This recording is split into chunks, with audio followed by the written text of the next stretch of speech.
ವೀಕ್ಷಕರ ಕನ್ನಡ ನ್ಯೂಸ್ ಹಾವೇರಿ. ನಾನು ಬೀರೇಶ್ ಪೂಜಾರಿ. ಹಾವೇರಿ ಜಿಲ್ಲೆ ರಾಣೆಬೆನ್ನೂರಿನ ನಗರಸಭಾ ಕಾರ್ಯಾಲಯದಲ್ಲಿ 2026-27ನೇ ಸಾಲಿನ ಬಜೆಟ್ ಮಂಡನೆ. ಹೌದು ವೀಕ್ಷಕರೇ, ಜಿಲ್ಲಾಧಿಕಾರಿಗಳ ನೇತೃತ್ವದಲ್ಲಿ ಇಂದು 5697.89 ಲಕ್ಷಗಳ ನಿರೀಕ್ಷಿತ ಆದಾಯವನ್ನು ಇಂದು ಬಜೆಟ್ ಮಂಡನೆ ಮಾಡಲಾಯಿತು.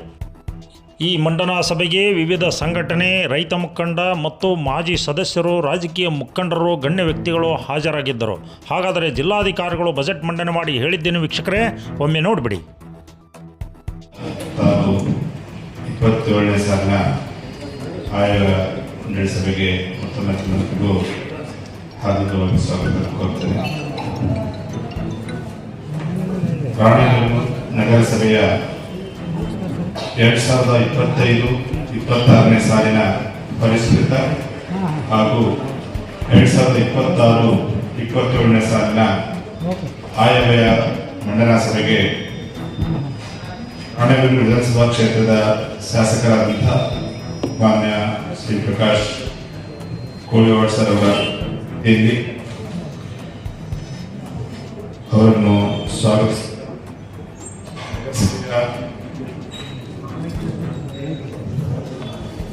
ಎಲ್ಲ ಗೌರವಿತ ಮಾಜಿ ಸದಸ್ಯರುಗಳಿಗೆ, ಆಯುಕ್ತರಿಗೆ,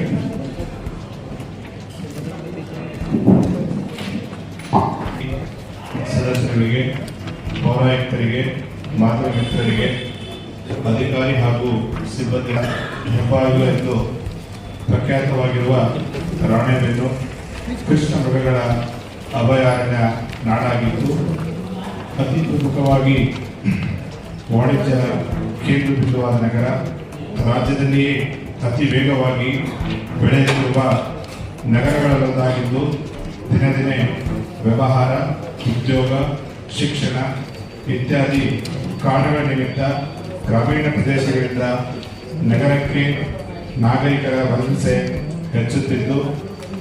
ಹೆಚ್ಚುತ್ತಿರುವ ಜನಸಂಖ್ಯೆಗೆ ಅನುಗುಣವಾಗಿ ಅಗತ್ಯ ಮೂಲ ಸೌಲಭ್ಯಗಳಾದಂತಹ ಕುಡಿಯುವ ನೀರು, ಕಸ ವಿಲೇವಾರಿ, ಉತ್ತಮ ಗುಣಮಟ್ಟದ ರಸ್ತೆಗಳು, ಚರಂಡಿ, ಸಾರ್ವಜನಿಕರ ಸುರಕ್ಷತೆಗಾಗಿ ಬೀದಿ ದೀಪಗಳನ್ನು ಒದಗಿಸುವುದು ನಗರಸಭೆಯ ಆದ್ಯ ಕರ್ತವ್ಯವಾಗಿದೆ. ಈ ನಿಟ್ಟಿನಲ್ಲಿ ಮೂಲಭೂತ ಸೌಕರ್ಯಗಳನ್ನು ಸಮರ್ಪಕವಾಗಿ ಒದಗಿಸುವ ಪ್ರಾಥಮಿಕ ಗುರಿಯೊಂದಿಗೆ ಹಾಗೂ ಕರ್ನಾಟಕ ಪುರಸಭೆಗಳ ಅಧಿನಿಯಮ 1964, ನಿಯಮ 87 ಹಾಗೂ 81ರಲ್ಲಿ ಸೂಚಿಸಿರುವಂತೆ ನಗರಸಭೆಯಿಂದ ಕೈಗೊಳ್ಳಬೇಕಾದ ನಿರ್ಬಂಧಕ ಹಾಗೂ ವಿವೇಚನಾತ್ಮಕ ಪ್ರಕಾರಗಳಿಗೆ ಹೆಚ್ಚು ಒತ್ತು ನೀಡುತ್ತಾ 2026-27ನೇ ಸಾಲಿನ ಆಯವ್ಯಯವನ್ನು ಮಂಡಿಸಲಾಗುತ್ತಿದೆ.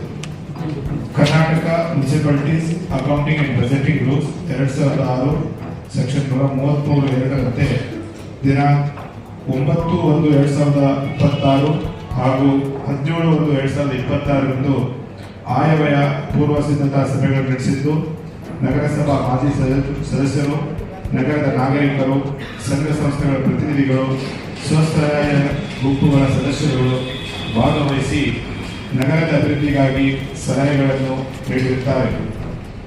ಅದರಂತೆ ನಗರಸಭೆಯ ಸ್ವಂತ ಆದಾಯದ ಮೂಲ ಹಾಗೂ ಸರ್ಕಾರದಿಂದ ಕಾಲಕಾಲಕ್ಕೆ ಬಿಡುಗಡೆಯಾಗುವ ಅನುದಾನದ ಆಧಾರದ ಮೇರೆಗೆ ಸಾರ್ವಜನಿಕರು ನೀಡಿದ ಸಲಹೆಗಳ ಮೇರೆಗೆ 2026-27 ಸಾಲಿನ ಆಯವ್ಯಯದಲ್ಲಿ ಈ ಕೆಳಕಂಡ ಅಂಶಗಳಿಗೆ ಒತ್ತು ನೀಡಿ ಅನುಷ್ಠಾನಗೊಳಿಸುವ ಧ್ಯೇಯೋದ್ದೇಶವನ್ನು ನಗರಸಭೆಯು ಹೊಂದಿದೆ. 5,697.89 ಲಕ್ಷಗಳನ್ನು ನಿರೀಕ್ಷಿಸಿದ್ದು ಅದರಲ್ಲಿ ಸ್ವಂತ ಮೂಲಗಳಾದ ಆಸ್ತಿ ತೆರಿಗೆ, ನೀರಿನ ಕರ, ಅಭಿವೃದ್ಧಿ ಕರ, ಮಳಿಗೆ ಬಾಡಿಗೆ ಹಾಗೂ ಇತರೆ ಶುಲ್ಕಗಳಿಂದ ಒಟ್ಟು ರು 22,422.89 ಲಕ್ಷಗಳ ಆದಾಯವನ್ನು ಕೇಂದ್ರ ಹಾಗೂ ರಾಜ್ಯ ಸರ್ಕಾರದಿಂದ ಒಟ್ಟು ರು 3,275 ಲಕ್ಷಗಳ ಅನುದಾನವನ್ನು ನಿರೀಕ್ಷಿಸಿದ್ದು ಕೇಂದ್ರ ಹಾಗೂ ರಾಜ್ಯ ಸರ್ಕಾರದಿಂದ ಈ ಕೆಳಗಂಡ ಯೋಜನೆಗಳಿಗೆ ಅನುದಾನವನ್ನು ನಿರೀಕ್ಷಿಸಲಾಗುತ್ತಿದೆ.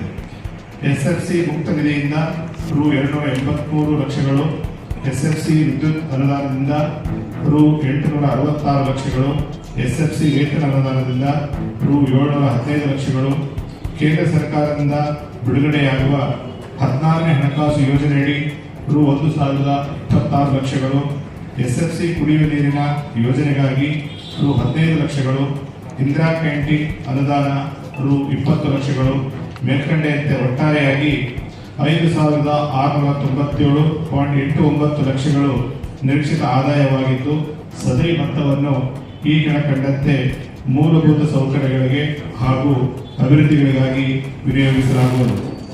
ನಗರದ ವಿವಿಧ ವಾರ್ಡ್ಗಳಲ್ಲಿ ರಸ್ತೆಗಳು ಹಾಗೂ ಚರಂಡಿಗಳ ನಿರ್ಮಾಣ ಹಾಗೂ ದುರಸ್ತಿಗಾಗಿ ಒಟ್ಟು ರು 754.93 ಲಕ್ಷಗಳನ್ನು ಮೀಸಲಿರಿಸಲಾಗಿದೆ. ಪ್ರತಿ ವಾರ್ಡ್ನಲ್ಲಿ ರಸ್ತೆ ನಿರ್ಮಾಣಕ್ಕೆ ಹೆಚ್ಚು ಆದ್ಯತೆ ನೀಡಲಾಗುವುದು. ನಗರದಲ್ಲಿನ ಎಲ್ಲ ನಾಗರಿಕರಿಗೂ ಕುಡಿಯುವ ನೀರಿನ ಸಮರ್ಪಕ ಸರಬರಾಜಿಗಾಗಿ ಈಗಾಗಲೇ ನಗರದಲ್ಲಿ 24/7 ಯೋಜನೆ ಅನುಷ್ಠಾನಗೊಂಡಿದ್ದು, ನೀರು ಸರಬರಾಜು ನಿರ್ವಹಣೆಗಾಗಿ ಹಾಗೂ ನೀರು ಸರಬರಾಜು ಕಾಮಗಾರಿಗಳ ಇತರ ವೆಚ್ಚಕ್ಕಾಗಿ ಒಟ್ಟಾರೆಯಾಗಿ 575.28 ಲಕ್ಷಗಳನ್ನು ಮೀಸಲಿರಿಸಲಾಗಿದೆ. ನಗರದ ವಿವಿಧ ಬಡಾವಣೆಗಳಲ್ಲಿ ಬೀದಿ ದೀಪಗಳ ವ್ಯವಸ್ಥೆ ಕಲ್ಪಿಸಲು ಹಾಗೂ ಬೀದಿ ದೀಪಗಳ ವಾರ್ಷಿಕ ನಿರ್ವಹಣೆ ಹಾಗೂ ಇತರೆ ವೆಚ್ಚಕ್ಕಾಗಿ ಒಟ್ಟಾರೆ 255 ಲಕ್ಷಗಳನ್ನು ಮೀಸಲಿರಿಸಲಾಗಿದೆ. ಸಾರ್ವಜನಿಕರಿಗೆ ಅನುಕೂಲವಾಗುವ ದೃಷ್ಟಿಯಿಂದ ನಗರದ ವಿವಿಧ ಸ್ಥಳಗಳಲ್ಲಿ ಸಾರ್ವಜನಿಕ ಶೌಚಾಲಯ ನಿರ್ಮಾಣಕ್ಕಾಗಿ ರು 35.25 ಲಕ್ಷಗಳು ಹಾಗೂ ಹಾಲಿ ಇರುವ ಸಾರ್ವಜನಿಕ ಶೌಚಾಲಯಗಳ ದುರಸ್ತಿಗಾಗಿ ರು 5 ಲಕ್ಷಗಳನ್ನು ಮೀಸಲಿರಿಸಲಾಗಿದೆ. ಘನತ್ಯಾಜ್ಯ ವಸ್ತು ನಿರ್ವಹಣೆಗಾಗಿ ಲ್ಯಾಂಡ್ಫಿಲ್ ಸೈಟ್ ಅಭಿವೃದ್ಧಿಗಾಗಿ ರು 308 ಲಕ್ಷಗಳನ್ನು ಮೀಸಲಿರಿಸಲಾಗಿದ್ದು, ಹಸಿ ಕಸ ಹಾಗೂ ಒಣ ಕಸವನ್ನು ಬೇರ್ಪಡಿಸಿ ಅದರಿಂದ ಆದಾಯವನ್ನು ಉತ್ಪತ್ತಿ ಮಾಡುವ ಗುರಿಯನ್ನು ನಗರಸಭೆ ಹೊಂದಿದೆ.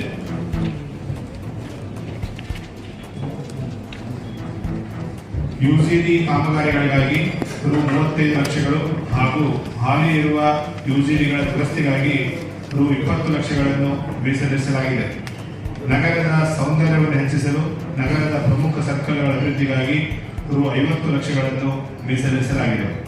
ನಗರದ ವಿವಿಧೆಡೆ ಜಾಹೀರಾತು ಫಲಕಗಳ ಅಳವಡಿಕೆಗಾಗಿ ರು 25 ಲಕ್ಷಗಳನ್ನು ಮೀಸಲಿರಿಸಲಾಗಿದೆ. ನಗರದ ವ್ಯಾಪ್ತಿಯಲ್ಲಿ ಸರ್ಕಾರಿ ಕಚೇರಿಗಳ ಮೇಲೆ ಹಾಗೂ ಇತರೆ ಸಾರ್ವಜನಿಕ ಸ್ಥಳಗಳಲ್ಲಿ ಸಾರ್ವಜನಿಕರಿಗೆ ಸ್ವಚ್ಛತೆಯ ಕುರಿತು ಅರಿವು ಮೂಡಿಸಲು ಗೋಡೆ ಬರಹಕ್ಕಾಗಿ ರು 10 ಲಕ್ಷಗಳನ್ನು ಮೀಸಲಿರಿಸಲಾಗಿದೆ. ನಗರದ ವ್ಯಾಪ್ತಿಯಲ್ಲಿ ಅಹಿತಕರ ಘಟನೆಗಳು ನಡೆಯದಂತೆ ತಡೆಗಟ್ಟುವ ನಿಟ್ಟಿನಲ್ಲಿ ವಿವಿಧ ಸ್ಥಳಗಳಲ್ಲಿ ಸಿಸಿ ಕ್ಯಾಮೆರಾ ಅಳವಡಿಸಲು ರು 100 ಲಕ್ಷಗಳನ್ನು ಮೀಸಲಿರಿಸಲಾಗಿದೆ. ರಾಣೆಬೆನ್ನೂರಿಗೆ ಪ್ರತಿನಿತ್ಯ ಸಾವಿರಾರು ಸಂಖ್ಯೆಯಲ್ಲಿ ಜನರು ವಿವಿಧ ಸ್ಥಳಗಳಿಂದ ಆಗಮಿಸುತ್ತಿರುವ ಜನರ ಅನುಕೂಲಕ್ಕಾಗಿ ನಗರಸಭೆ ವ್ಯಾಪ್ತಿಯಲ್ಲಿ ಆಯ್ದ ಸ್ಥಳಗಳಲ್ಲಿ ಬಸ್ ತಂಗುದಾಣ ನಿರ್ಮಾಣಕ್ಕಾಗಿ ರು 20 ಲಕ್ಷಗಳನ್ನು ಮೀಸಲಿರಿಸಲಾಗಿದೆ. ನಗರಸಭೆ ಸ್ವಾಧೀನದಲ್ಲಿರುವ ನಗರಸಭಾ ಹೈಸ್ಕೂಲ್ ಅಭಿವೃದ್ಧಿ ಹಾಗೂ ಪೀಠೋಪಕರಣಗಳ ಖರೀದಿಗಾಗಿ ರು 70 ಲಕ್ಷಗಳು ಹಾಗೂ ನಗರಸಭಾ ಪ್ರೌಢಶಾಲೆಗೆ ಅತಿಥಿ ಶಿಕ್ಷಕರಿಗೆ ಗೌರವಧನ ರು 9 ಲಕ್ಷಗಳನ್ನು ಮೀಸಲಿರಿಸಲಾಗಿದೆ. ನಗರದಲ್ಲಿನ ಸ್ಮಶಾನ ಅಭಿವೃದ್ಧಿಗಾಗಿ ರು 50 ಲಕ್ಷಗಳನ್ನು ನಗರಸಭೆಯಿಂದ ಮೀಸಲಿರಿಸಲಾಗಿದೆ. ಕಚೇರಿ ಸಿಬ್ಬಂದಿಗೆ ಕಂಪ್ಯೂಟರ್ ಹಾಗೂ ಪೀಠೋಪಕರಣ ಖರೀದಿಗಾಗಿ ರು 10 ಲಕ್ಷಗಳನ್ನು ಮೀಸಲಿರಿಸಲಾಗಿದೆ. ಮಹಿಳೆಯರಿಗಾಗಿ ಪಿಂಕ್ ಪಾರ್ಕ್ ಅನ್ನಾಗಿ ಮಾಡಲು ರು 50 ಲಕ್ಷಗಳು ಸೇರಿದಂತೆ ನಗರದ ಉದ್ಯಾನವನಗಳ ಸಮಗ್ರ ಅಭಿವೃದ್ಧಿಗಾಗಿ ನಗರಸಭಾ ನಿಧಿ ಹಾಗೂ ನಗರಸಭಾ ಬಾಡಿಗೆಯಲ್ಲಿ ಒಟ್ಟಾರೆಯಾಗಿ 461.50 ಲಕ್ಷಗಳನ್ನು ಮೀಸಲಿರಿಸಲಾಗಿದೆ. ರಾಜಕಾಲುವೆಗಳ ಅಭಿವೃದ್ಧಿಗಾಗಿ ರು 50 ಲಕ್ಷಗಳನ್ನು ಮೀಸಲಿರಿಸಲಾಗಿದೆ. ನಗರಸಭೆಯ ಆದಾಯವನ್ನು ಹೆಚ್ಚಿಸಲು ನಗರದ ವಿವಿಧ ಸ್ಥಳಗಳಲ್ಲಿ ವಾಣಿಜ್ಯ ಮಳಿಗೆಗಳನ್ನು ನಿರ್ಮಾಣ ಮಾಡಲು 300 ಲಕ್ಷಗಳನ್ನು ಹಾಗೂ ವಾಣಿಜ್ಯ ಮಳಿಗೆಗಳ ದುರಸ್ತಿಗಾಗಿ ರು 25 ಲಕ್ಷಗಳನ್ನು ಮೀಸಲಿರಿಸಲಾಗಿದೆ. ಅಂಗನವಾಡಿ ಕಟ್ಟಡ ನಿರ್ಮಾಣ ಹಾಗೂ ದುರಸ್ತಿಗಾಗಿ ರು 20 ಲಕ್ಷಗಳನ್ನು ಮೀಸಲಿರಿಸಲಾಗಿದೆ. ನಗರದ ಸೌಂದರ್ಯವನ್ನು ಹೆಚ್ಚಿಸಲು ಮುಖ್ಯ ರಸ್ತೆಯಲ್ಲಿ ಗಿಡ ನೆಡಲು ರು 10 ಲಕ್ಷಗಳನ್ನು ಮೀಸಲಿರಿಸಲಾಗಿದೆ. ರಾಜ್ಯ ಉತ್ಪಾದನೆ ದಿನೇ ದಿನೇ ಅಧಿಕಗೊಳ್ಳುತ್ತಿದ್ದು ವೈಜ್ಞಾನಿಕ ಕಸ ವಿಲೇವಾರಿಗಾಗಿ ಎಲ್ಲ 35 ವಾರ್ಡ್ಗಳ ವ್ಯಾಪ್ತಿಯಲ್ಲಿ 100% ಘನತ್ಯಾಜ್ಯ ನಿರ್ವಹಣೆಗಾಗಿ ಕಾರ್ಮಿಕರ ವೇತನ, ಹೊರಗುತ್ತಿಗೆ ವಾಹನ ಚಾಲಕರ ವೇತನ, ಇಂಧನ, ಪೌರ ಕಾರ್ಮಿಕರಿಗೆ ಉಪಹಾರ ಭತ್ಯೆ, ಬೀದಿ ನಾಯಿಗಳ ಸಂತಾನಗಳ ಚಿಕಿತ್ಸಾ ವೆಚ್ಚ, ವಾಹನಗಳ ದುರಸ್ತಿ ವೆಚ್ಚಕ್ಕಾಗಿ ಒಟ್ಟಾರೆಯಾಗಿ ರು 962.23 ಲಕ್ಷಗಳನ್ನು ಕಾಯ್ದಿರಿಸಿದೆ. ಮಳೆ ನೀರು ಚರಂಡಿ ನಿರ್ಮಾಣಕ್ಕಾಗಿ ರು 30 ಲಕ್ಷಗಳು ಹಾಗೂ ದುರಸ್ತಿಗಾಗಿ ರು 10 ಲಕ್ಷಗಳನ್ನು ಮೀಸಲಿರಿಸಲಾಗಿದೆ. ಇಂದಿರಾ ಕ್ಯಾಂಟೀನ್ ಯೋಜನೆಯಡಿ ಸಾರ್ವಜನಿಕರಿಗೆ ಪ್ರತಿನಿತ್ಯ ಆಹಾರ ಸರಬರಾಜಿಗಾಗಿ ರು 20 ಲಕ್ಷಗಳನ್ನು ಮೀಸಲಿರಿಸಲಾಗಿದೆ. ಪೌರ ಕಾರ್ಮಿಕರ ಸುರಕ್ಷಾ ಸಾಮಗ್ರಿ ಖರೀದಿಗಾಗಿ ರು 12 ಲಕ್ಷಗಳನ್ನು ಮೀಸಲಿರಿಸಲಾಗಿದೆ. ಸದಸ್ಯರ ಗೌರವಧನ ಹಾಗೂ ಕಚೇರಿಯ ಇತರೆ ವೆಚ್ಚಗಳಿಗಾಗಿ ರು 188.15 ಲಕ್ಷಗಳನ್ನು ಮೀಸಲಿರಿಸಲಾಗಿದೆ. ನಗರದಲ್ಲಿನ ನಿರುದ್ಯೋಗ ಯುವಕ ಯುವತಿಯರಿಗೆ ಸ್ವಯಂ ಉದ್ಯೋಗ ಕೈಗೊಳ್ಳಲು ತರಬೇತಿ ಕಾರ್ಯಕ್ರಮ, ಸ್ವಯಂ ಗುಂಪು ಉದ್ಯೋಗ ಕೈಗೊಳ್ಳಲು ಬಡ್ಡಿ ಸಹಾಯಧನ, ಸ್ವಸಹಾಯ ಗುಂಪುಗಳಿಗೆ ಆವರ್ತಕ ನಿಧಿ, ಬೀದಿ ವ್ಯಾಪಾರಸ್ಥರಿಗೆ ವಿವಿಧ ಸೌಲಭ್ಯ ಒಟ್ಟಾರೆಯಾಗಿ ರು 20 ಲಕ್ಷಗಳನ್ನು ಮಲ್ಪಿ ಯೋಜನೆಯಡಿ ಮೀಸಲಿರಿಸಲಾಗಿದೆ.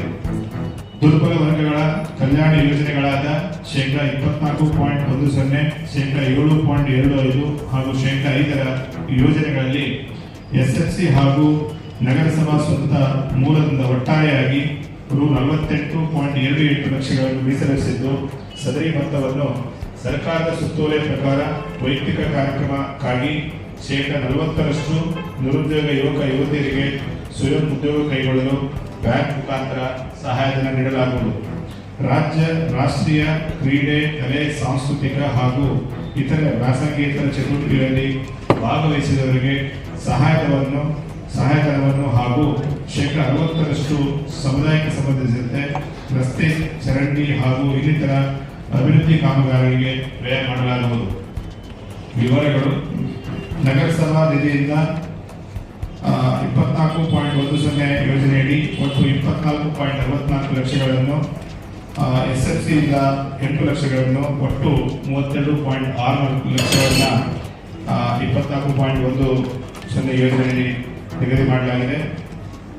7.25 ಏನು ಶೇಕಡ ಯೋಜನೆಯಡಿ ನಗರಸಭಾ ನಿಧಿಯಿಂದ 7.45 ಲಕ್ಷ, ಎಸ್ಎಫ್ಸಿ ವತಿಯಿಂದ 1.81 ಲಕ್ಷ, ಒಟ್ಟಾರೆ 9.26 ಲಕ್ಷ ಅನುದಾನವನ್ನು ನಿಗದಿಪಡಿಸಲಾಗಿದೆ.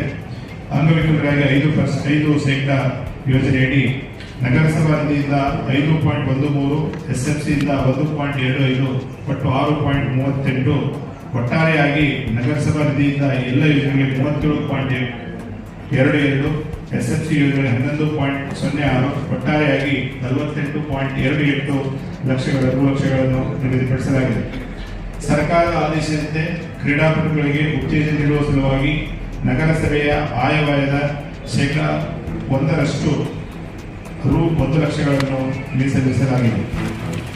ರಾಣೇಂದ್ರ ನಗರಸಭೆಯ ಆಯವ್ಯಯ ಮಂಡನೆ ಮಾಡತಕ್ಕಂಥ ಮತ್ತು ಈ ಸಭೆಯ ಅಧ್ಯಕ್ಷತೆಯನ್ನು ವಹಿಸಿರ್ತಕ್ಕಂಥ ಶ್ರೀ ವಿಜಯ ಮಹಂತೇಶ್ ಅವರಿಗೆ ಹೃತ್ಪೂರ್ವಕವಾದ ಧನ್ಯವಾದಗಳನ್ನು ಹೇಳ್ತಾ, ಇವತ್ತಿನ ಈ ಬಜೆಟ್ನಲ್ಲಿ ಪಾಲ್ಗೊಂಡಿರ್ತಕ್ಕಂಥ ಎಲ್ಲ ಮಾಜಿ ನಗರಸಭಾ ಸದಸ್ಯರೇ, ವಿವಿಧ ಕನ್ನಡ ಪರ ರೈತ ಪರ ಸಂಘಟನೆ ಮುಖಂಡರೇ, ಮಾಧ್ಯಮದ ಮಿತ್ರರೇ, ಅಧಿಕಾರಿಗಳಿದ್ದವರು, ಜನಸಾಮಾನ್ಯರ ಆಶೋತ್ತರಗಳಿಗೆ ಸ್ಪಂದನೆ ಮಾಡತಕ್ಕಂಥ ಬಜೆಟ್ ಇದಾಗಿದೆ ಅಂತಂದೇಳಿ ನಾನು ಭಾವಿಸ್ತೇನೆ. ಆದರೆ ಕೆಲವೊಂದು ಅಂಶಗಳನ್ನ ಇದರಲ್ಲಿ ಸೇರ್ಪಡೆ ಮಾಡಿದ್ದೀರಿ. ಅದು ಕಾರ್ಯಗತ ಏನಂದ್ರೆ, ಗ್ರಾಮೀಣ ಭಾಗದಿಂದ ಬರ್ತಕ್ಕಂಥ ಮಹಿಳೆಯರಿಗೆ ಇಲ್ಲಿ ಯಥೇಚ್ಛವಾಗಿ ಸುಲಭ ಶೌಚಾಲಯಗಳ ಅವಶ್ಯಕತೆ ಬಹಳಷ್ಟು ಐತೆ. ಆದದ್ದು ಎಲ್ಲ ಕಡೆ ಮಹಿಳೆಯರು ಅದ್ರ ಬಗ್ಗೆ ಬಹಳಷ್ಟು ಹೇಳ್ತಾ ಇರ್ತಾರೆ. ಅದರದ್ದು ವ್ಯವಸ್ಥೆ ಮಾಡಬೇಕು. ಅದ್ರ ಜೊತೆಗೆ ಈ CC ಕ್ಯಾಮ್ರಾಗಳು ಇವತ್ತು ರಾಣೇಂದ್ರ ಬಸ್ ಸ್ಟ್ಯಾಂಡಿನಲ್ಲಿ ತಿಂಗಳದಾಗ 4-5 ಕಳ್ಳತನ ಪ್ರಕರಣಕ್ಕವು. ಅಲ್ಲಿ ಪೊಲೀಸ್ ಸ್ಟೇಷನ್ ನಲ್ಲಿ ನಾವು ಕಂಪ್ಲೇಂಟ್ ಮಾಡಿದ್ರೆ CC ಕ್ಯಾಮ್ರಾ ನೋಡ್ತಾರ, ಅದು ಸ್ಟ್ರಕ್ ಆಗೈತಿ, ಕೆಲಸ ಮಾಡ್ತಾ ಇಲ್ಲ ಅಂತಕ್ಕಂಥ ಒಂದು ವರದಿ ಕೊಡ್ತಾರ. ದಯವಿಟ್ಟು ಕಳ್ಳ ಸಿಗಕ್ಕಿಲ್ಲ, ಪಿಕ್ ಪಾಕೆಟ್ ಮಾಡಿರ್ತಾರ. ಮೊನ್ನೆ ಕಳೆದ ತಿಂಗಳು 4 ಲಕ್ಷ ರೂಪಾಯಿ 8 ಲಕ್ಷ ರೂಪಾಯಿ ಇಷ್ಟು ರೈತರು ದುಡ್ಡು ಕಳ್ಕೊಂತಾರ. ಅದು ಹಿಡಿಯಕ್ಕಾಗಿಲ್ಲ ಪೊಲೀಸರಿಗೆ. CC ಕ್ಯಾಮ್ರಾದ ಮೇಲೆ ನಾವು ಹೇಳ್ತಾರ ದಯವಿಟ್ಟು ಇಲ್ಲ ಯೂನಿಯನ್ ಬ್ಯಾಂಕ್ ಕೋರ್ಸ್ ಸರ್ಕಾರದಿಂದ ಯೂನಿಯನ್ ಬ್ಯಾಂಕ್ ಮುಂದೆ ನಾವು 4 ಲಕ್ಷ ಪ್ರಕರಣ ರೈತ. ಅದಕ್ಕೆ ಪೊಲೀಸರು ಎಲ್ಲಾದ್ರೂ ಇಂಥ ಕ್ರಿಮಿನಲ್ ಪ್ರಕರಣ ಆದಾಗ CC ಕ್ಯಾಮ್ರಾ ಸ್ಟ್ರಕ್ ಅಂತಾರ ಅವ್ರು ಕೆಲಸ ಮಾಡ್ತಾ ಇಲ್ಲ. ಅದ್ರ ಬಗ್ಗೆ ತಾವು ಗಮನ ಹರಿಸಬೇಕು ಅಂತಕ್ಕಂಥ ಮಾತನ್ನು ಹೇಳಿ ಇದೊಂದು ಒಳ್ಳೆಯ ಬಜೆಟ್ ಅನ್ನ ಮಾನ್ಯ ಜಿಲ್ಲಾಧಿಕಾರಿಗಳು ಮಂಡನೆ ಮಾಡಿದ್ರು. ಸಾರ್ವಜನಿಕರ ಜನಸಾಮಾನ್ಯರ ಆಸಕ್ತರಿಗೆ ಸ್ಪಂದಿಸತಕ್ಕಂಥ ಬಜೆಟ್ ಇದಾಗಿದೆ ಅಂತಕ್ಕಂಥ ಆಶಾಭಾವನೆಯನ್ನು ವ್ಯಕ್ತಪಡಿಸಿ ನನಗೆ ಅವಕಾಶ ಕೊಟ್ಟಿದ್ದಕ್ಕೆ ತಮ್ಮೆಲ್ಲರಿಗೂ ವಂದಿಸಿ ನಾನು 2 ಮಾತುಗಳನ್ನು ಮುಗಿಸ್ತೇನೆ. ಜೈ ಹಿಂದ್. ಮಂಡನಾ ಸಭೆಯ ಅಧ್ಯಕ್ಷತೆ ವಹಿಸಿದಂಥ ಮಾನ್ಯ ಜಿಲ್ಲಾಧಿಕಾರಿಗಳೇ ಮತ್ತು ಪೌರಾಯುಕ್ತರೇ, ಎಲ್ಲ ಮಾಜಿ ನಗರಸಭಾ ಸದಸ್ಯರೇ ಹಾಗೂ ಎಲ್ಲ ನಮ್ಮ ಸಂಘಟನೆಯ ಅಧ್ಯಕ್ಷರ ಪದಾಧಿಕಾರಿಗಳು, ಹೋಸಲನ್ನು ಕೂಡ ಈ ರೀತಿ ಐವೈ ಮಂಡನೆ ಮಾಡಿದಾಗ ಮಾನ್ಯ ಜಿಲ್ಲಾಧಿಕಾರಿ ಸಾಹೇಬರು ಇದ್ದರು. ನಾವು ಈ ನಗರದಲ್ಲಿ ಸುಮಾರು 1 ಲಕ್ಷ ಜನಸಂಖ್ಯೆ ಇರುವಂಥ ಪ್ರದೇಶ. ಈಗಾಗಲೇ MG ರೋಡ್ ಪ್ರದೇಶದಲ್ಲಿ ನಾವೇನಾದರೂ ಹೋದ್ರೆ ಅಲ್ಲಿ ಬರ್ಲಿಕ್ಕಾಗಲ್ಲ, ಅಂತ ದೊಡ್ಡ ಸಮಸ್ಯೆ ಇದೆ. ಏನು ಹಣ್ಣಿನ ಗಾಡಿಗಳು ಇಲ್ಲಿಂದ ಹಿಡಿದು ಬಸ್ ಸ್ಟ್ಯಾಂಡ್ ಮಟನು ಟ್ರಾಫಿಕ್ ಸಮಸ್ಯೆಯಾಗಿ ಬಹಳ ಸಮಸ್ಯೆಗಳಾಗ್ತಾ ಇದ್ದಾವೆ. ಅದ್ರ ಬಗ್ಗೆ ಮೊನ್ನೆ ಪ್ರತಿಭಟನೆ ಮಾಡಿ ಮನವಿ ಕೂಡ ಕೊಟ್ಟಿದ್ದೇವೆ. ನಿಮ್ಮ ಈ ಬಜೆಟ್ನಲ್ಲಿ ಏನು ಗಾಡಿಗಳು ಹಣ್ಣಿನ ಗಾಡಿಗಳು ಅವ್ರಿಗೆ ಪ್ರತ್ಯೇಕವಾದ ಒಂದು ಜಾಗ ಮಾಡಿಕೊಟ್ಟು ಅವ್ರಿಗೆ ಒಂದು ವ್ಯಾಪಾರದ ಒಂದು ಸ್ಥಳ ಕೊಡಿಸಿದ್ರೆ ಬಹುಶಃ ಜನರು ಅಲ್ಲಿ ವ್ಯಾಪಾರ ಮಾಡಲಿಕ್ಕೆ ಹೋಗ್ತಾರೆ. ಅಲ್ಲೆಲ್ಲ ತೊಂದರೆ ಇರೋದ್ರಿಂದ ಟ್ರಾಫಿಕ್ ಪೊಲೀಸರು ಕೂಡ ಬಹಳ ಸಾಕಷ್ಟು ತೊಂದರೆಗಳಾಗ್ತಾ ಇದ್ದಾವೆ. ಮತ್ತೆ ಬಸ್ ಸ್ಟ್ಯಾಂಡಿಂದ ರೈಲ್ವೆ ಸ್ಟೇಷನ್ನು ಮತ್ತೆ ಈಗ ದೇವಗಢ ಬಸ್ ಸ್ಟ್ಯಾಂಡು ಅಲ್ಲೆಲ್ಲ ಶೌಚಾಲಯದ ವ್ಯವಸ್ಥೆ ಇಲ್ಲ. ದಯವಿಟ್ಟು ಹೋಸಲನ್ನು ಕೂಡ ಸಭೆಯಲ್ಲಿ ಒತ್ತಾಯ ಮಾಡಿದ್ದು ಒಂದು ಸುಲಭ ಶೌಚಾಲಯಕ್ಕೆ ಎಲ್ಲಾದ್ರೂ ಒಂದು ವ್ಯವಸ್ಥೆ ಮಾಡಿ ಆ ಜಾಗ ಬರ್ತಕ್ಕಂಥ 108 ಸಮಸ್ಯೆಗಳಿವೆ. ಅಲ್ಲಿ ಜಾಗನೇ ಇಲ್ಲ. ತಾಲೂಕ್ ಪಂಚಾಯತಿ ಒಂದು ಗ್ರೌಂಡ್ ಹೋಗಿ ಬಿಟ್ರೆ ಮತ್ತೆ ಎಲ್ಲಿಯೂ ಕೂಡ ಸ್ಥಳಾವಕಾಶ ಇಲ್ಲ ಶೌಚಾಲಯ ಮಾಡಕ್ಕೆ. ಈಗ ತಾಲೂಕು ಪಂಚಾಯತಿ ಎದುರುಗಡೆ ಏನು ವಿವೇಕಾನಂದ ಕಾಂಪ್ಲೆಕ್ಸ್ ನಲ್ಲಿ ಒಂದು ಶೌಚಾಲಯ ಇದೆ. ಆ ಶೌಚಾಲಯ ಒಳಗಾಗಲು ಸಾಧ್ಯನೇ ಇಲ್ಲ. ದಯವಿಟ್ಟು ಅದನ್ನು ತೆರವುಗೊಳಿಸಿ ಒಂದು ಸುಲಭ ಶೌಚಾಲಯ, ಒಂದು 5 ರಿಂದ 6 ಮಲಗಿರ್ತಕ್ಕಂಥ ಒಂದು ಹೈಟೆಕ್ ಶೌಚಾಲಯ ಕಟ್ಟಿದ್ರೆ ಬಹುಶಃ ಎಲ್ಲರಿಗೂ ಅನುಕೂಲ ಆಗ್ತಕ್ಕಂಥ ನಮ್ಮೊಂದು ಆಶೆ. ಬಹುಶಃ ಪೌರಾಯುಕ್ತರು ಎಲ್ಲ ಏನು ಅಂಗನವಾಡಿಗಳಾಗಿರ್ಬೋದು, ನಮ್ಮ ನಗರಸಭೆ ಕಟ್ಟಡ ನವೀಕರಣ ಮತ್ತು ಡಿಜಿಟಲೀಕರಣ ಮಾಡ್ತಕ್ಕಂಥದ್ದು, ಬಸ್ ತಂಗುದಾಣಗಳನ್ನು ಮಾಡ್ತಕ್ಕಂಥದ್ದು, CC ಕ್ಯಾಮ್ರಾಗಳನ್ನು ಹಾಕಕ್ಕೆ ಒಂದು ಕೋಟಿ ಕೊಟ್ಟಿದ್ದಾರೆ. ಅದ್ರ ಜೊತೆಗೆ ಅತ್ಯಂತ ಹಳೆಯದಾಗಿರ್ತಕ್ಕಂಥ ಮುನ್ಸಿಪಲ್ ಹೈಸ್ಕೂಲ್, ಆ ಹೈಸ್ಕೂಲ್ ಅಭಿವೃದ್ಧಿಗೆ ಕೂಡ 70 ಲಕ್ಷವನ್ನು ಇದರಲ್ಲಿ ಅಳವಡಿಸಿದ್ದಾರೆ. ಸರ್ಕಲ್ಗಳ ಅಭಿವೃದ್ಧಿಗೆ ನಗರ ಅನೇಕ ರೀತಿಯಿಂದ ಬೆಳೀತಕ್ಕಂಥ ಹಿನ್ನೆಲೆಯಲ್ಲಿ ಉತ್ತಮವಾಗಿರ್ತಕ್ಕಂಥ ಸರ್ಕಲ್ಗಳನ್ನು ಮಾಡೋದಕ್ಕೆ ಕೂಡ 50 ಲಕ್ಷವನ್ನು ಇಟ್ಟಿದ್ದಾರೆ. ರಸ್ತೆ ಚರಂಡಿಗಳ ಈಗಾಗಲೇ ಆಗ್ತಾ ಇದಾವೆ. ಅದ್ರ ಜೊತೆಗೆ ಇಲ್ಲಿ ಕೂಡ ಅವಕಾಶವನ್ನು ಕಲ್ಪಿಸಿಕೊಟ್ಟರೆ ಬೀದಿ ದೀಪಗಳು, UJD ಸ್ಮಶಾನಗಳ ಅಭಿವೃದ್ಧಿ, ಶೌಚಾಲಯಗಳು, ಪಾರ್ಕ್ಗಳ ಅಭಿವೃದ್ಧಿ, ನೀರು ಮತ್ತು ಚರಂಡಿ, SWM ಕಾಮಗಾರಿಗಳು, ಕಚೇರಿ ಪೀಠೋಪಕರಣ, ಮಳಿಗೆ, ಇವೆಲ್ಲವೂ ಕೂಡ ಅತ್ಯಂತ ಅವಶ್ಯಕವಾಗಿ ಇರ್ತಕ್ಕಂಥ ಅಂಶಗಳಿವೆ. ಎಲ್ಲವಕ್ಕೂ ಕೂಡ ಆದ್ಯತೆ ಕೊಟ್ಟು ಇದರಲ್ಲಿ ಬಜೆಟ್ನಲ್ಲಿ ಅಳವಡಿಸಿಕೊಂಡಿರ್ತಕ್ಕಂಥದ್ದು ಅತ್ಯಂತ ಸ್ವಾಗತವಾಗಿರ್ತಕ್ಕಂಥ ಒಂದು ಬಜೆಟ್ ಇದೆ. ಕಾರಣ ಇಲ್ಲಿ ಇನ್ನೊಂದು ಕೆಲಸ ಆಗಬೇಕಾಗೈತಿ. ನಾವು ಕಲಾಭವನ ಅಂತೀವಿ, ನಾವೆಲ್ಲ ಡೆವಲಪ್ಮೆಂಟ್ ಮಾಡ್ತೇವೆ, ಕೈ ಬಿಟ್ಬಿಡ್ತೇವೆ. ಅಲ್ಲಿ ಸೆಕ್ಯೂರಿಟಿಗಳನ್ನು ನೇಮಕ ಮಾಡೋದು ಭಾಳ ಇದೆ. ಬರೀ ಕ್ಯಾಮ್ರಾಗಳನ್ನ ಹಾಕಿದ್ರೆ ಅಲ್ಲ, ಸುಮಾರು ಈಗ ಜಿಲ್ಲಾ ಪಂಚಾಯತಿ ಸಮಾಜ ಕಲ್ಯಾಣ ಇಲಾಖೆ ವತಿಯಿಂದ ಅಂಬೇಡ್ಕರ್ದು ಸಭಾಭವನವನ್ನು ಹಂಗ ಬಿದ್ದೈತೆ. ಅದು ಯೂಸ್ ಆಗಕ್ಕೆ ಅದಕ್ಕೆ ನಗರಸಭೆ ಆಡಳಿತ ತಗೊಂಡ್ವಿ ಅಂತಂದ್ರೆ ನಾವು ಅದನ್ನು ಮೇಂಟೈನ್ ಮಾಡೋಕ್ಕೆ ಬರ್ತೈತಿ. ಅದನ್ನ ಆದಾಯವನ್ನು ನಾವು ತಗೊಂಡು ಅದನ್ನು ಮೇಂಟೈನ್ ಮಾಡಬೇಕು. ಜಗಜೀವನ್ ರಾಮ್ ಅವರನ್ನು ಹಂಗ ಕಟ್ಟಡ ಕಟ್ಟಿ ಉಪಯೋಗ ಆಗ್ತಾ ಇದ್ದಿಲ್ಲ ಅಂತಲ್ಲ. ನಮ್ಮ ನಗರದಲ್ಲಿರೋದ್ರಿಂದ ಆ ಸಮಾಜ ಕಲ್ಯಾಣ ಇಲಾಖೆಯಿಂದ ನಾವು ನಗರಸಭೆ ತಗೊಂಡು ನಾವು ಮೇಂಟೈನ್ ಮಾಡೋಕ್ಕಂತ ಆದಾಯವನ್ನು ಬರ್ತೈತಿ. ಹಿಂಗೆ ಕಲಾಭವನಗಳು ಕೂಡ ಬಿದ್ದುಬಿಡ್ತಾವೆ, ಎಲ್ಲ ಸರಿ ಮಾಡ್ತವೆ, ಕೊಡ್ತಾವೆ. ಕೊಟ್ಟಾದ್ಮೇಲೆ ಹಂದಿಗಳು ಅಡ್ಡಾಡಕತ್ತವು. ಜನ ಯಾರು ಬೇಕಾದ್ರೂ ಅನೈತಿಕವಾಗಿರುವಂಥ ಚಟುವಟಿಕೆಗಳಲ್ಲಿ ಪ್ರಾರಂಭ ಆಗ್ತವೆ. ಇವೆಲ್ಲ ಆಗಬಾರ್ದು ಅಂತಂದ್ರೆ ಸೆಕ್ಯೂರಿಟಿ ಏಜೆನ್ಸಿಗಳನ್ನ ನೇಮಕ ಮಾಡೋದು ಭಾಳ ಮುಖ್ಯ. ನೋಡಿದ್ರಲ್ಲ ವೀಕ್ಷಕರೇ, ಇಂದಿನ ಬಜೆಟ್ಟಿನ ಸಾಧಕ ಬಾಧಕಗಳ ಚರ್ಚೆ ಮತ್ತು ಸಾರ್ವಜನಿಕರ ಅನಿಸಿಕೆಗಳನ್ನು. ಹಾಗಾದರೆ ಸುದ್ದಿ ಇಷ್ಟ ಆಗಿದ್ದರೆ ಲೈಕ್ ಮಾಡಿ ಅಂತ ಹೇಳ್ತಾ ಮುಂದಿನ ಸುದ್ದಿಯೊಂದಿಗೆ ಭೇಟಿಯಾಗೋಣ. ಅಲ್ಲಿವರೆಗೂ ನಮಸ್ಕಾರ.